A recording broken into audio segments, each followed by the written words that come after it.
I already signed the papers, Brooke.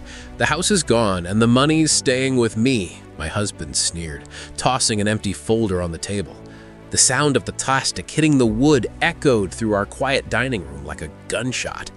You can't do that. It's my family's legacy, I cried, my voice cracking as I looked at the walls that had sheltered my family for generations. He just laughed, a cold, mocking sound that made my skin crawl. Watch me. You're just a housewife. You don't even know how a mortgage works. You're lucky I even let you stay here this long. I felt my world collapse, the air leaving my lungs as I realized the man I loved was a stranger. But then, my phone buzzed with a restricted number. It was the bank manager, and his first words changed everything. He didn't ask for Jason, he asked for me, and the tone of his voice told me that the game was far from over. My name's Brooke, and I'm 34 years old. For the last 8 years, I've played the role of the supportive wife to Jason, a man who convinced me that my only job was to keep our home perfect while he handled the stressful world of finance. The home he just sold was a beautiful $350,000 property left to me by my grandmother. It was the only piece of my history I had left, filled with memories of summer afternoons and the smell of old cedar and lavender. To the outside world, we were the perfect couple, but behind closed doors, Jason treated me like I was invisible. He was always calling me the simple one, while he praised his ambitious colleagues at the firm. I felt small and useless, tucked away in my own life like a forgotten book on a shelf. I wasn't rich or glamorous, and I certainly didn't fit into his high-flying social circles, but I had something they didn't expect. I had a background in data security that I'd put on hold to support his career, and I never actually closed my admin access to our shared accounts. I was silent, but I was still watching. I knew every password, every login, and every digital footprint he left behind while he thought I was busy polishing the silver. Ever been told you'd never amount to anything by the person who was supposed to love you most? Subscribe and let me know you're here. Your journey matters, and I want to hear it in the comments. Let's prove them wrong together. Click hype to stand with me. The betrayal started on a Tuesday when I came home to find bright red for sale signs being hammered into my manicured lawn. The sound of the mallet hitting the wood felt like it was striking my own heart. Jason told me he was liquidating our assets for a new investment opportunity, but he refused to show me the paperwork, waving his hand as if I were a nagging child. The humiliation only deepened at a dinner party that evening. Jason's friend Chloe showed up wearing a vintage pearl necklace that belonged to my grandmother. My blood ran cold as they watched him openly flirt with her, telling the entire table that I'm too fragile to handle real estate. Brooke wouldn't know a closing cost from a grocery bill. Jason laughed, leaning toward Chloe until their shoulders touched. She's lucky I'm here to manage her life, even if I have to sell her childhood bedroom to do it. I sat there, the taste of the expensive wine turning to ash in my mouth. But the twist came later that night when the bank manager, Mr. Sterling, called me. He informed me that the sale Jason initiated was flagged for fraud. Jason tried to forge my signature on a quitclaim deed to transfer the funds to an offshore account owned by Chloe. He thought he was being clever, but he forgot that banks have security protocols that even his arrogance couldn't bypass. The conflict escalated quickly after that phone call. Jason changed the locks on our home while I was visiting my sister, telling me via text that I can stay there permanently since the house is no longer mine. The house felt like a fortress I was locked out of, the cold stone walls a reminder of his cruelty. Then came the public insult. He sent an email to our entire social circle claiming I have a gambling addiction and that he had to sell the house to save the family from my mounting debts. People I had known for years stopped answering my calls. I was being erased from my own life. But the biggest betrayal was the manipulation I discovered through our shared cloud. I found out that Chloe isn't just a colleague, she's his mistress. The investment he talked about was actually a desperate move to pay off a massive debt she owed to some very dangerous private lenders. He was selling my inheritance to save his lover's life. Instead of panicking, I checked into a hotel and opened my laptop. The blue light felt like a beacon of hope. I don't just have access to our bank, I have the keystroke logs from the home computer Jason used to forge those documents. I watched as the lines of code revealed his greed. He hadn't just forged my name, he had documented his own downfall in real time, thinking I was too simple to ever look. Jason always thought I was just scrolling through recipes on my laptop while he worked, but he never noticed the encrypted folders or the VPN I kept active. He saw a housewife, but I saw every password he typed in every site he visited. What he didn't know was that I had a plan he never saw coming. It involved more than just stopping a sale. I knew his patterns, his weaknesses, and his secrets. I had a connection to a very influential person who could help me finish this. My childhood friend Sarah is a high-level investigative journalist who specialized in white-collar crime. For months, I'd been feeding her hypothetical data about Jason's firm, waiting for the right moment to strike. I was building a case while he was building a fantasy life with Chloe. I was the silent observer in my own house, gathering the rope he would eventually hang himself with. Every time he mocked me, I added another folder to my drive. Every time he spent my money on her, I took a screenshot. He thought he was playing me, but I was the one holding all the cards. Sarah met me at a small, quiet coffee shop where the steam from the mugs blurred the windows. The smell of roasted beans was the only thing keeping me grounded.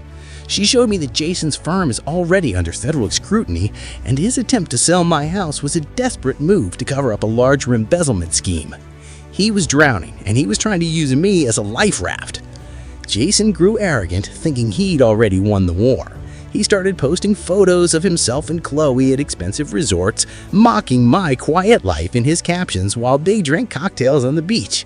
The closing date for the house is set for Friday. Jason thinks the funds will hit his account and he'll be on a plane to a non-extradition country with Chloe before I can even hire a lawyer. He thinks I'm still the simple girl crying in the driveway. He has no idea the walls are closing in. He was so busy looking at his own reflection in the mirror that he didn't see the shadow standing right behind him. I was ready to pull the rug out from under his polished shoes. The final confrontation happens at the bank's corporate office where Jason thinks he's picking up the final check. The room is cold and smells of ozone and expensive leather. Jason walks in grinning like a shark with Chloe draped on his arm. She's wearing my grandmother's pearls again, and the sight of them makes my pulse hammer in my ears. He sees me sitting here with Mr. Sterling and Sarah, and for a second his smile falters. I don't say a word, I just stare at him. Sarah stands up and hands him a draft of her front page story, detailing his embezzlement and the forged deed in perfect, ugly detail. His face goes white as he reads the headline. Mr. Sterling informs Jason that not only is the sale voided, but the FBI has been monitoring the offshore account he tried to set up for Chloe. The arrogance vanishes, replaced by a frantic, sweating fear. I finally speak, my voice cold and confident. I'm not as simple as you thought, Jason. I've been the admin of your digital life for years. I didn't just stop the sale. I gave the bank the logs of every single forgery you committed on our home computer. I watched as the realization sank in. He wasn't the hunter anymore. He was the prey.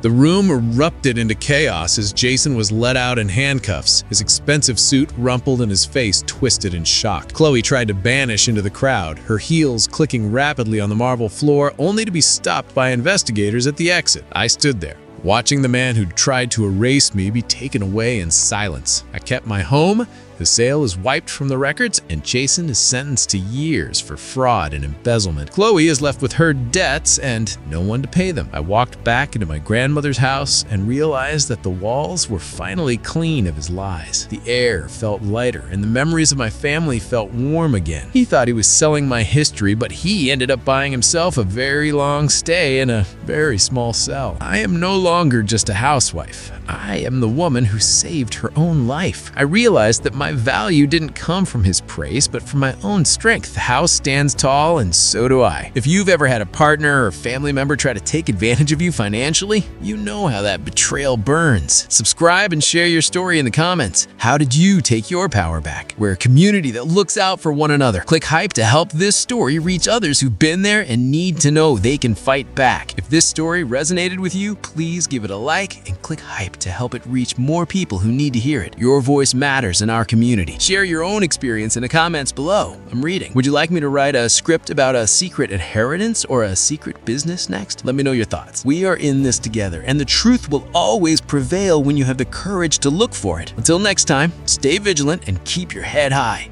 You are more powerful than you know. The silence in house now is different. It's not the silence of being ignored. It's the silence of peace. I spend my evenings in the garden, smelling the jasmine and knowing that no one can take this from me. Jason is gone, and with him, the constant fear of not being enough. I've started working again, consulting in data security, using the skills he mocked to help others protect what is theirs. And my grandmother would be proud. She left me a house, but I built the strength to keep it. Life is funny that way. It takes away what you think you need to show you what you truly possess. I am Brooke, and I am finally home. The legal proceedings took months. Every day in court was a reminder of the 8 years I had wasted. I had to listen to Jason's lawyers try to paint me as a vengeful woman, but my logs were irrefutable. Digital footprints don't lie. They showed the exact moments he logged into the accounts, the IP address of our home, and the timestamp of every forged signature. My parents' old friends started coming back, offering apologies and claiming they were tricked too. I accepted them with a polite smile,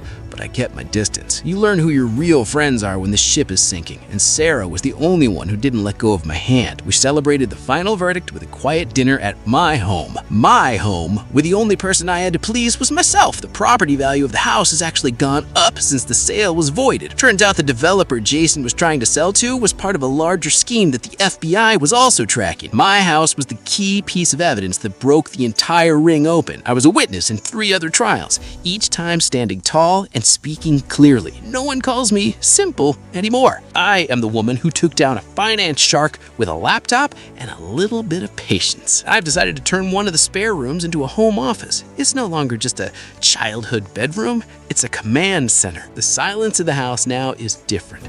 It's not the silence of being ignored. It's the silence of peace. I spend my evenings in the garden, smelling the jasmine and knowing that no one can take this from me. Jason is gone, and with him, the constant fear of not being enough. I've started working again, consulting in data security, using the skills he mocked to help others protect what is theirs. My grandmother would be proud. She left me a house, but I built the strength to keep it. Life is funny that way. It takes away what you think you need to show you what you truly possess. I am Brooke, and I am finally home. The legal proceedings took months. Every day in court was a reminder of the 8 years I'd wasted. I had to listen to Jason's lawyers try to paint me as a vengeful woman, but my logs were irrefutable. Digital footprints don't lie. They show the exact moments he logged into the accounts, the IP address of our home, and the timestamp of every forged signature. My parents' old friends started coming back, offering apologies and claiming they were tricked too. I accepted them with a polite smile, but I kept my distance. You learn who your real friends are when the ship is sinking, and Sarah was the only one who didn't let go of my hand. We celebrated the final verdict with a quiet dinner at my home. My home, where the only person I had to please was myself. The property value of the house has actually gone up since the sale was voided. It turns out the developer Jason was trying to sell to was part of a larger scheme that the FBI was also tracking. My house was the key piece of evidence that broke the entire ring open. I was a witness in 3 other trials, each time standing tall and speaking clearly. No one calls me simple anymore. I am the woman who took down a finance shark with a laptop and a little bit of patience. I decided to turn one of the spare rooms into a home office. It's no longer just a childhood bedroom, it's a command center. I recently received a letter from Jason from prison. He tried to apologize, claiming he was under a lot of pressure and that Chloe had bewitched him. I didn't even finish reading it. I dropped it into the fireplace and watched it turn to ash. The fire crackled, and for a moment I saw the ghost of the woman I used to be, the one who would have believed him. I blew a kiss to her and turned away. That Brooke is gone. The woman who replaced her is much more interesting. If you are currently feeling trapped, or if you feel like you are just a background character in someone else's life, listen to me. You have a voice, you have skills, you have a history that belongs only to you. Don't let anyone sell it. Don't let anyone tell you that you are less than. It might take time and it might take a secret plan, but you can win. You can take your life back. I am living proof of that. The bank manager, Mr. Sterling, still calls me occasionally, not to flag fraud, but to check in. He told me that my case is now used in their training modules for identifying internal and domestic financial abuse. It feels good to know that my nightmare is helping someone else wake up. Sarah's article won an award for investigative journalism, and she gave me a shout-out at her speech. She called me the most sophisticated, simple housewife she'd ever met. We laughed about that for hours. I'm looking at the old cedar chest in the hallway. It's been there for 50 years. Inside are my grandmother's journals. I've started reading them. She wrote about the house, about the struggles of keeping it during the hard years, and about the importance of independence. She knew, she must have known that one day I would need to find that same fire. I'm glad I found it. The house is quiet now, but it's a good kind of quiet. It's the sound of a legacy preserved. It's the sound of Brooke standing on her own 2 feet. Would you like me to write a script about a secret inheritance or a secret business next? I have so many more stories to share with you. This is just the beginning of our journey together. Stay strong, stay smart, and remember, your digital footprint is your power. Use it wisely.